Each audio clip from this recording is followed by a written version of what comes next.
मैं अंजलि मिश्रा, स्वागत है आपका हमारे चैनल में। इस वक्त की बड़ी खबर सामने आ रही है।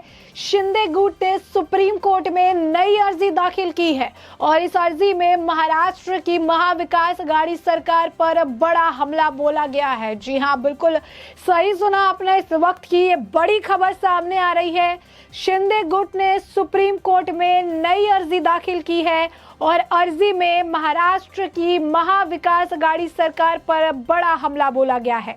अर्जी में बागी विधायकों को जान का खतरा बताया गया है और अर्जी में संजय राउत के द्वारा दी गई धमकी का भी जिक्र किया गया है। साथ ही साथ ये भी कहा गया है कि उद्धव ठाकरे आज के वक्त में महाराष्ट्र में कानून व्यवस्था सुनिश्चित करने के हालात में नहीं है। उद्धव ठाकरे कानून व्यवस्था नहीं संभाल पा रहे हैं। जी हाँ, बिल्कुल सही सुना आपने। तो इस वक्त ये बड़ी खबर निकल कर सामने आ रही है। शिंदे गुट ने इससे पहले ही सुप्रीम कोर्ट में एक अर्जी ऑलरेडी डाली हुई थी। अब इसके बाद सुप्रीम कोर्ट में एक नई अर्जी जो है शिंदे गुट द्वारा डाली गई है, जिसमें महाराष्ट्र की महाविकास आघाड़ी सरकार पर बड़ा हमला बोला गया है और बताया गया है कि बागी जो विधायक हैं उनके जान का जो है उन्हें खतरा है। और साथ ही साथ संजय राउत जिस तरीके से धमकी भरे बयान दे रहे हैं, जिस तरीके से जो है पोस्टमार्टम करने की बात कह रहे हैं, लाश आएगी कह रहे हैं, फिर उसके बाद काफी विवादित टिप्पणी कर रहे हैं कि शिव सैनिक एक इशारे का इंतजार कर रहे हैं, सड़क पर लड़ाई होगी तो हम जीतेंगे, हमने संयम बना के रखा है, कई सारी धमकी भरी जो बातें कह रहे हैं उसका भी जिक्र है। और साथ ही साथ ये भी बताया गया है कि उद्धव ठाकरे आज के वक्त में महाराष्ट्र में कानून व्यवस्था नहीं संभाल पा रहे हैं, उनसे कानून व्यवस्था नहीं संभल रही है। तो ये जो है लगातार आपको बता दें कि महाराष्ट्र में चल रही सियासी घमासान के बीच लगातार नए अपडेट्स आते रहते हैं और उन नए अपडेट्स में ये जो है बड़ा अपडेट है सुप्रीम कोर्ट में। अब इस पूरे मामले की जो है सुनवाई चल रही है। इस पर क्या कुछ आगे अपडेट आएगा वो तो हम आपको बताएंगे। फिलहाल के लिए ये जान लीजिए कि महाराष्ट्र में जो उठापटक चल रही है इसमें हर एक घटनाक्रम पर बीजेपी की नजर है कि महाराष्ट्र सरकार बनाने के लिए बीजेपी का प्लान भी तैयार है। कहा यह भी जा रहा है कि मध्य प्रदेश की तर्ज पर बीजेपी महाराष्ट्र में भी सरकार बनाने की तैयारी में जुटी हुई है। सूत्रों ने बताया कि जरूरत पड़ी तो 26 बागी विधायकों का इस्तीफा भी दिलाया जा सकता है।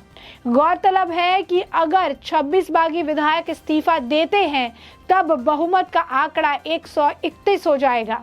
इसी फॉर्मूला को मध्य प्रदेश में अपनाया गया था। इसी फॉर्मूला जो है मध्य प्रदेश में कमलनाथ की सरकार गिर गई थी।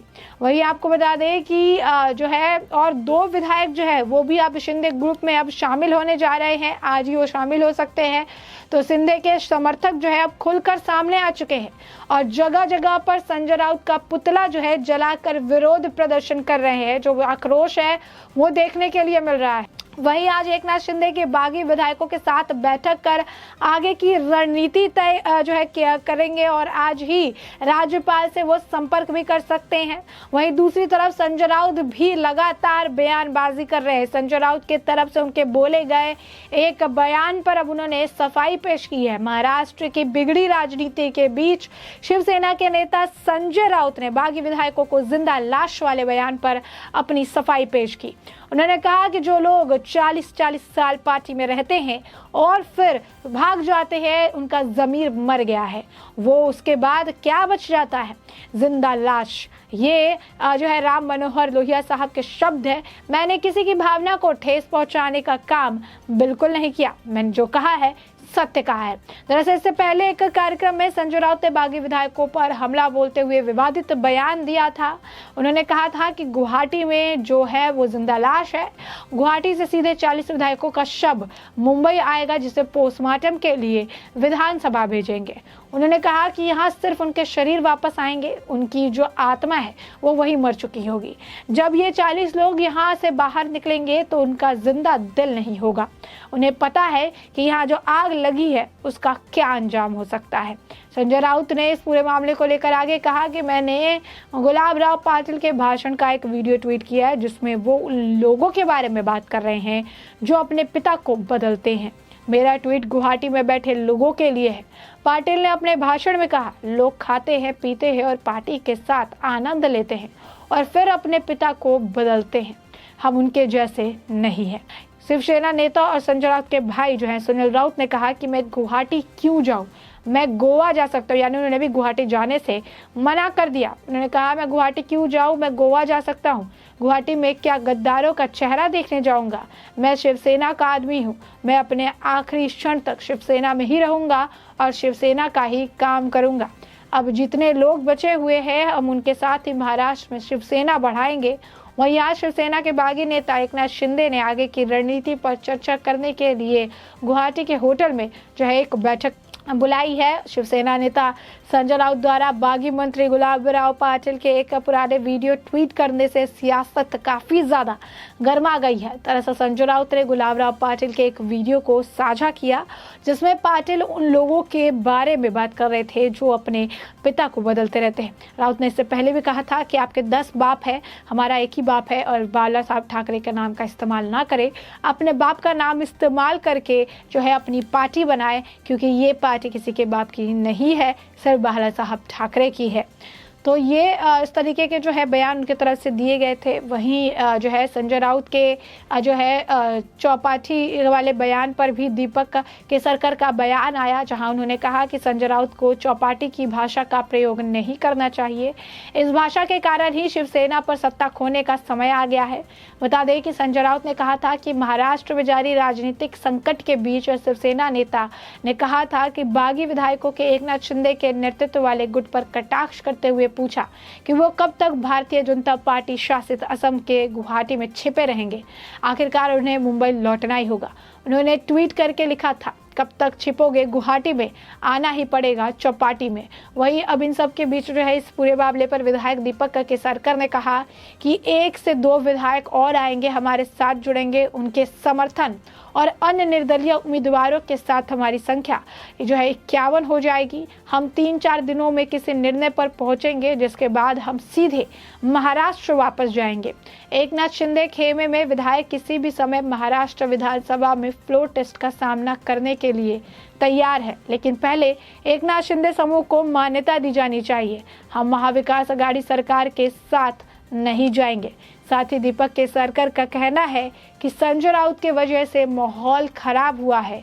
अगर उद्धव ठाकरे संजय राउत को निकाल दे तो माहौल ठीक हो सकता है और बातचीत भी हो सकती है। तो अब देख सकते हैं कि महाराष्ट्र में जो है हर पल हर मिनट जो है सियासी घमासान देखने के लिए मिल रहा है। लगातार बड़ी अपडेट है।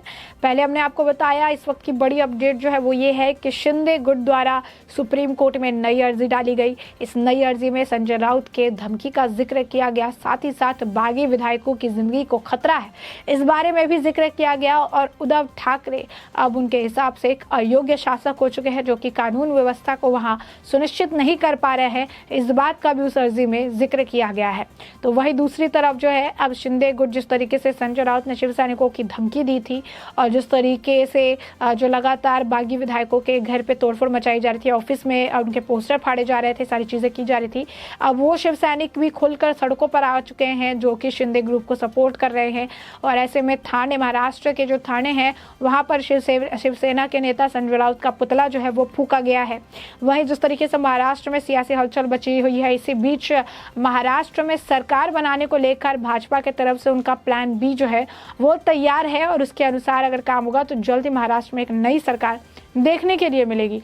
और इन सभी के साथ साथ संजय राउत क्या कुछ कह रहे हैं, फिर गुवाहाटी जाने के बाद जो है निकल कर आ रही थी, संजय राउत के भाई जो है गुवाहाटी जाने की खबरें निकल कर आ रही थी, अब उन्होंने गुवाहाटी जाने से इनकार कर दिया है, कहा है कि मैं गोवा जाऊंगा, गुवाहाटी में गद्दार जो है नेताओं का मुंह देखने के लिए मैं नहीं जा रहा हूँ।